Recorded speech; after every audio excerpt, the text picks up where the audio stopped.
लेकर के असल में सवाल ये बन रहा है कि इसमें किसकी नादानियाँ रहती हैं और सड़क दुर्घटना में जो ड्राइवर है उसकी कितनी जिम्मेदारी है और उसको किन किन नादानियों की वजह से वो दुर्घटनाएं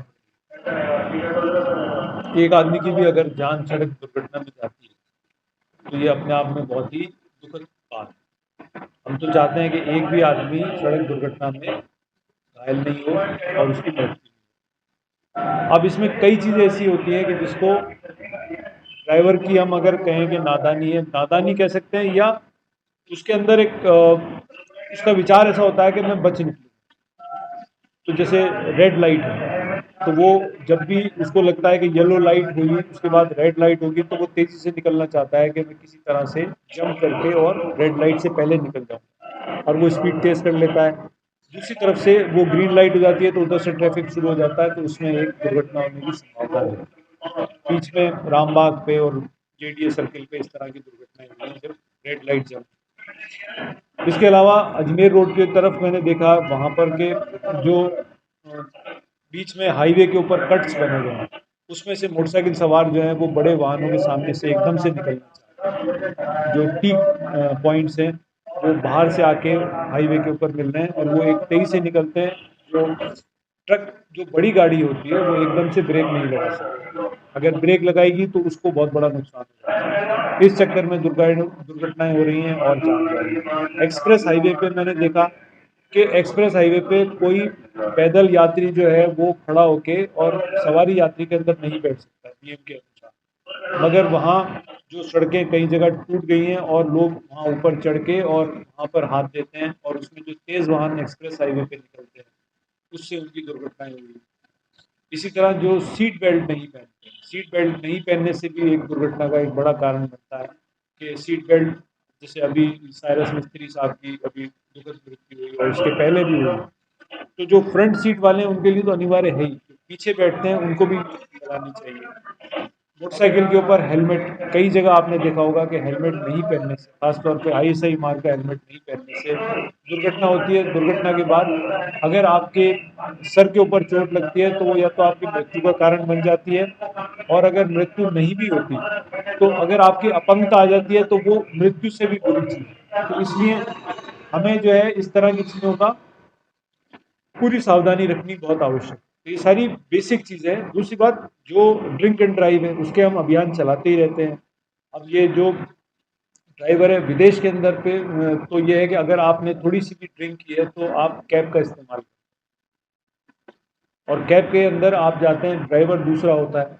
आप कभी भी शराब पी के गाड़ी नहीं चलाएं क्योंकि आपका उसमें कंट्रोल बिल्कुल कम हो जाता है। और आप ये मत सोचें कि पुलिस जो है ब्रेथ एनालाइजर लेकर आपका चालान कर देगी। उल्टा आप ये सोचें कि आप ही नहीं, पूरा आपका परिवार आप पे आधारित है, और इसके लिए सावधानी सबसे बड़ी चीज़ है। ये सब चीज़ें अगर आप करेंगे, ट्रैफिक पुलिस को ये कभी मत समझें कि वो आपको रोकने के लिए खड़ा है, चालान करने के लिए खड़ा है। वो आपकी जीवन की सुरक्षा के लिए खड़ा है, और नियम जो बने वो आपके लिए, आपके परिवार के लिए, सबके लिए बहुत ज़रूरी है। न केवल ट्रैफिक संचालन के लिए बल्कि आपकी जीवन की सुरक्षा के लिए इन नियमों का पालन करना अति आवश्यक है। आपका परिवार, आपकी खुद की सेहत, आपका पूरा जो समाज है वो इस अपेक्षा आपसे ही अपेक्षा करता है कि आप सही ढंग से गाड़ी चलाएं और सही ढंग से घर पे आएं।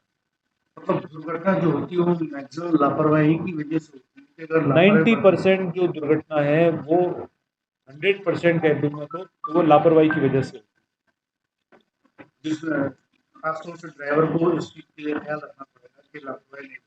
एक तो ड्राइवर को, उसके अलावा ड्राइवर के साथ साथ कई बार ऐसी चीज़ें, जैसे मैंने बताया था एक्सप्रेस हाईवे पे लोग खड़े हो जाते हैं सवारी के गाड़ी के इंतजार में, और जबकि वहाँ पर कोई सवारी गाड़ी नहीं है। इस तरह की चीज़ें भी हैं, मगर इसके बाद भी मैं ये कहूँगा कि इसमें 90% से ज़्यादा जो है वो ड्राइवर की सावधानी होती है जिससे सर युवाओं में जो है एक ओवर स्पीडिंग का भी मामला बहुत ज़्यादा देखने को मिलता है, जिसकी वजह से कभी बहुत सारा नुकसान, चाहे वो कार हो चाहे। बिल्कुल सही कह रहे हैं। आजकल एक टेंडेंसी बन गई क्योंकि नई तरह की बाइक्स, मॉडिफाइड बाइक्स, बड़ी गाड़ियाँ जिसमें काफ़ी पावरफुल इंजन होते हैं, इसको बहुत तेज़ी से चलाना, और उस वजह से जब बहुत तेज़ी से हम किसी भी गाड़ी को चलाते हैं तो उसका कंट्रोल हमारे हाथ में कम हो जाता है। हल्का सा भी अगर ब्रेक लगाते हैं या टर्न करते हैं तो बहुत ज़्यादा उसमें एक्सीडेंट्स होने की संभावना रहती है।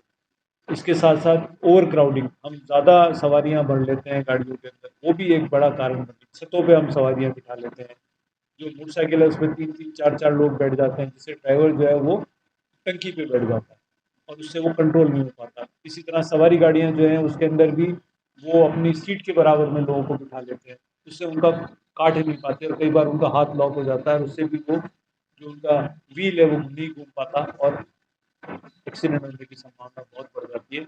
इसलिए प्रेस्क्राइब लिमिट जो 40 किलोमीटर प्रति आवर है या 60 किलोमीटर प्रति आवर है, उससे आगे नहीं जाना चाहिए।